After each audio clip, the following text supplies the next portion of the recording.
ini Putra Rosita dengan NIM P1337424623002 D3 Kebidanan Blora. Pada kesempatan kali ini saya akan menyampaikan beberapa hal mengenai aspek sosial budaya terkait pra-perkawinan.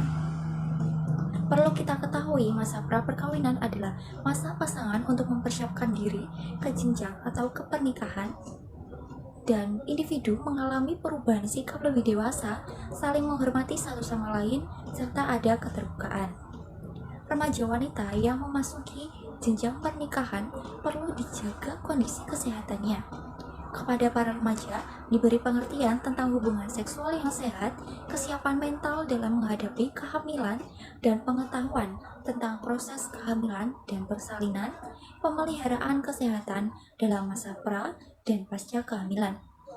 Informasi kesehatan masa pra kehamilan disampaikan kepada kelompok remaja wanita atau pada wanita yang akan menikah. Tujuan dari pemeriksaan tersebut adalah untuk mengetahui secara dini tentang kondisi kesehatan para remaja. Para remaja, bila ditemukan penyakit atau kelainan pada diri remaja, maka tindakan pengobatan dapat segera dilakukan. Bila penyakit atau kelainan tersebut dapat atau tidak dapat teratasi, maka diupayakan agar remaja tersebut berupaya untuk menjaga agar masalah tersebut tidak bertambah parah atau menular kepada pasangannya. Misalnya, remaja yang menderita penyakit jantung, bila hamil, secara teratur harus memeriksakan kesehatannya kepada dokter.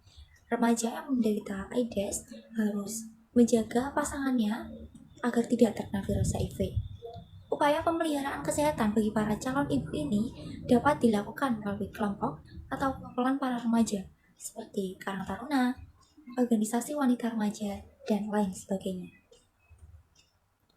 Sebelum ke jenjang perkawinan, perlu adanya kesiapan usia, di mana minimal usia 21 tahun untuk perempuan dan 25 tahun bagi laki-laki. Adapun dalam aturan baru menyebut bahwa usia minimal untuk menikah adalah 19 tahun, baik untuk perempuan maupun untuk laki-laki. Kesiapan usia sangat berpengaruh pada kesiapan organ reproduksi, kematangan secara emosi, dan kedewasaan dalam menyikapi kehidupan pernikahan. Menikah di usia yang belum ideal bisa menyebabkan resiko kesehatan. Bagi perempuan, menikah artinya harus siap hamil pada usia sangat muda. Bila disertai kekurangan energi dan protein, akan menimbulkan masalah kesehatan yang dapat berakibat kematian bagi ibu saat melahirkan dan juga bayinya. Dan resiko hamil muda sangat tinggi. Dengan itu, perlu kita ketahui penting sebelum pernikahan untuk mempersiapkan kesehatan reproduksi kita. Beberapa persiapan pranikah yang terkait dengan kesehatan reproduksi adalah: yang pertama, pemeriksaan kesehatan. Pemeriksaan kesehatan dilakukan idealnya adalah 3 bulan sebelum tanggal pernikahan.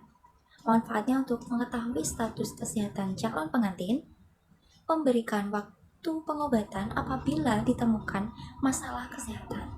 Yang ketiga, mencegah penularan penyakit kepada pasangan. Selanjutnya, mempersiapkan kehidupan rumah tangga yang sehat. Yang terakhir, mempersiapkan kehamilan dan menghasilkan keturunan yang sehat dan tentunya berkualitas. Yang kedua, persiapan gizi. Persiapan gizi perlu dilakukan sebelum menikah. Ini berkaitan dengan persiapan kehamilan, di mana proses kehamilan membutuhkan cadangan nutrisi dari ibu.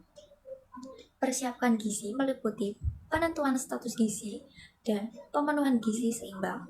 Status gizi ditentukan dengan pengukuran indeks massa tubuh atau IMT, serta pengukuran lingkar lengan atas bagi catin atau calon pengantin perempuan.